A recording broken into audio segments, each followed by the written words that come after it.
कूजन्तं राम रामेति मधुरं मधुराक्षरम् आरुह्य कविताशाखां वन्दे वाल्मीकि कोकिलम्। रामाय रामभद्राय रामचन्द्राय वेधसे रघुनाथाय नाथाय सीताया पतये नमः।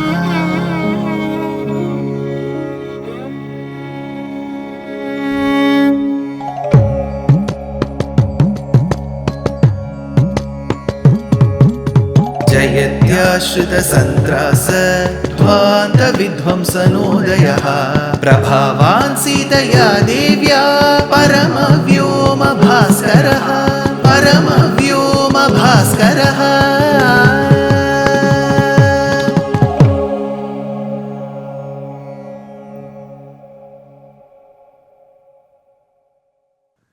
श्रीमते निगमान्त महादेशिकाय नमः। Rama goes and informs his mother Kaushalya about the command given by his father and the stepmother to go to the forest. That time Kaushalya was performing Aradhanam to Jagannatha, also known as Ranganatha today, in the temple in Ayodhya. As she saw her son come, she was extremely happy. But Rama informs that for 14 years I have been asked to live on the fruits, the tubers in the forest. This is the command by my dear father Dasharatha. She starts shedding copious tears. She says, I was treated at par with the maid servants by your father. But I was hopeful that one day you will become the heir apparent and eventually the king, and I will get some respect from the citizens. Rama, all that is turning false. Like a yogini, I observed all the vratams mentioned in the Shastras, but what is the use? See, you are going to the forest. Rama, had I been issueless, I would have just had one worry. I don't have a child. But having you as a son now, look at the number of problems that I have to face in my life. It would have been better had I had no child at all. How can I survive without looking at your moon-like face?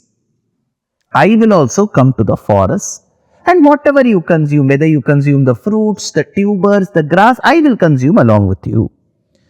Twadviyoga name karyam jivitena sukhena cha tvaya sahamama shreyan strinanam abhibhakshanam. Then she continues, Rama, if you don't take me to the forest along with you, I shall fast until death.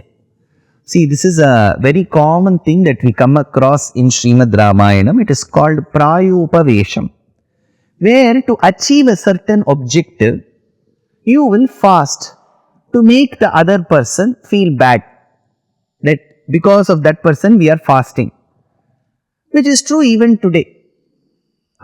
In the south of India, there are many such events which happens politically, where you have to achieve something from the government. Then a group of people, a community starts fasting unto death. In Tamil it is called Unna Viradam. Without eating is my vow. I shall not eat. Unna Viradam. Viradam is Vratam. So, what about fasting? Can we fast? Because Kaushalya says, I will fast until death if you don't take me. Have the Shastras allowed fasting as a virtue? As per the Dharma Shastras laid by prominent rishis like Apastamba, Bodhayana, Parashara and many more, fasting is recommended only twice a month for any individual, be it the man or the woman. Let's keep the very elderly population and the little children out of this particular ambit. Adults, men and women, are allowed to fast only twice a month. both the days are not consecutive days. The 2 days are the 2 Ekadashis that occur in a month. So you have the waxing phase and the waning phase. You have the Shukla Paksha and the Krishna Paksha. In both the Pakshas, the 11th day is called Ekadashi. There is something called Ekadashi Tithi and Ekadashi Vratam. I shall not get into the nuances of this particular details. It is called Ekadashi. Whether it is Tithi or Vratam is something that needs to be debated later. But on the day of Ekadashi, fasting is recommended, strongly recommended. In fact, if you are all fixing nice events in your house like marriages, try avoiding Ekadashi, because on Ekadashi, though it is a very auspicious day, Shastram tells that you should not serve food to any person. You should not have food and you should not serve food. So, in a marriage, if you are having marriage, that day it becomes very tough. Guests are coming and you want to serve the best of food to them. So, try avoiding Ekadashi. Have it on Dwadashi, no problem.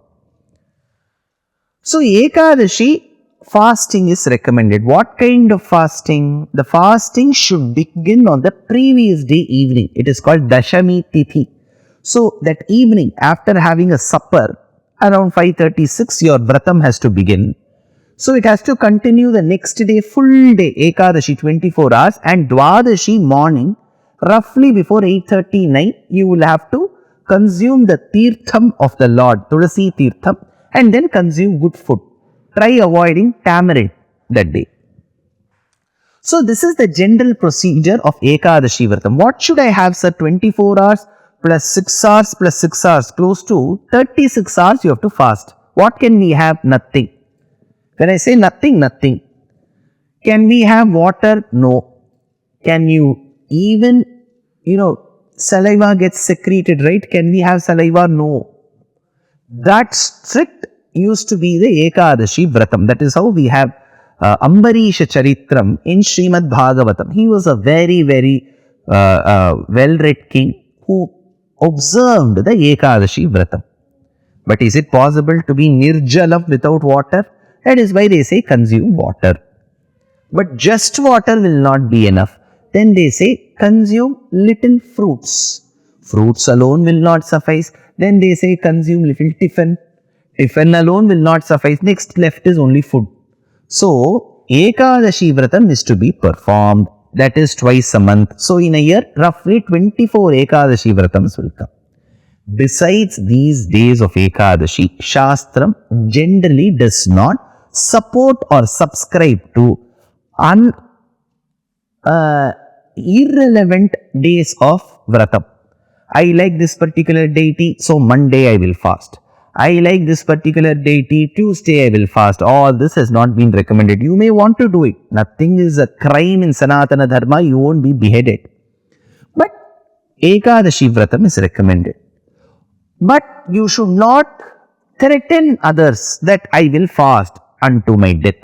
This is not recommended. This Prayopavesham is not recommended. But in Ramayana, you come across quite a few Prayopaveshams. One, Rama's mother Kaushalya says, I shall fast until my death.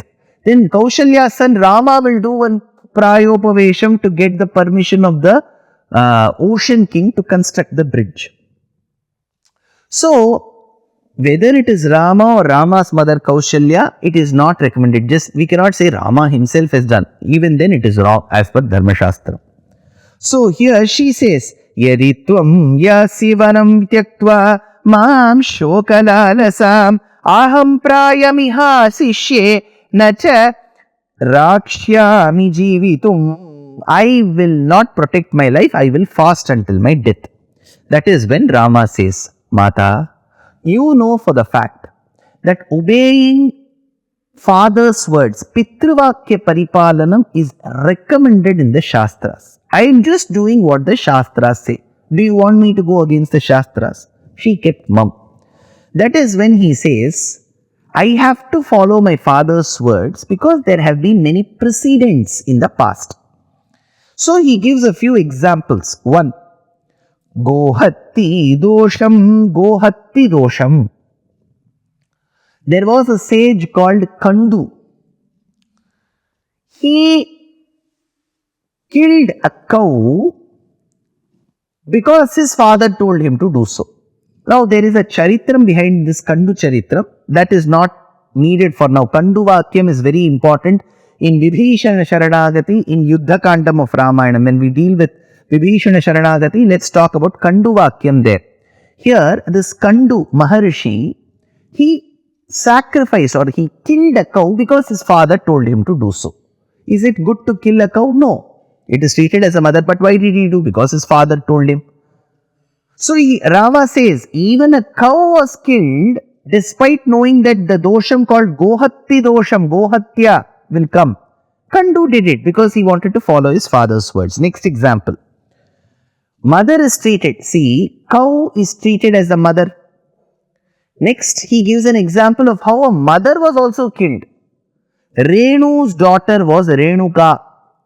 Renuka from a Kshatriya Kulam married Jamadagni, the son of Richika and Satyavati.